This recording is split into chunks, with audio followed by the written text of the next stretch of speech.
बहुद मोजां मोनदोंमोन गारना थांबाय ना बहुद अनदोंमोन गारना थांबाय बिराद सिमां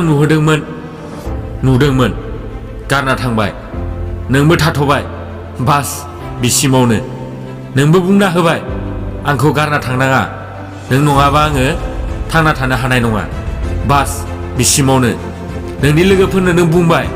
आं बेखौ बावलांबाय नाथाय गोसोजों जानो हादों नोंना 17-18-25 बोसोरावनो बिदि अबस्था दिनैनिफ्राय जेब्ला 5-10 बोसोरनि उनाव गावखौ नायहरफिनगोन नों अब्ला गावनि सायावनो मिनिनो ओंखारगोन नों गोसोआव खांलाय उन्दैयाव नोंहा मा सिमांमोन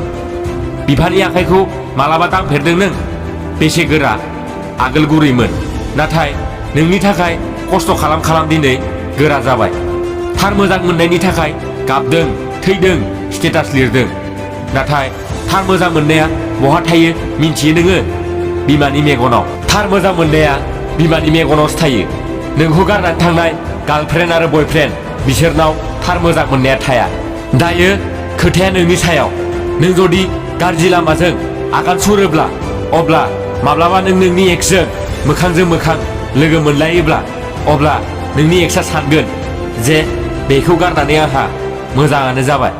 नाथाय नों जुदि मोजां लामाजों आगान सुरोब्ला मानसि जानानै देखायोब्ला अब्ला नोंनि एक्सआ सानगोन जे आं बेखौ गारनानै बिराद गिदिर भुल खालामबाय नों जुदि गावखौ मालाबाफोर हारसिं मोनोब्ला अब्ला मोनसे खोथा गोसोआव लाखि बुहुमाव रावबो सानै नङा आरो जानो हाया मालाबाबो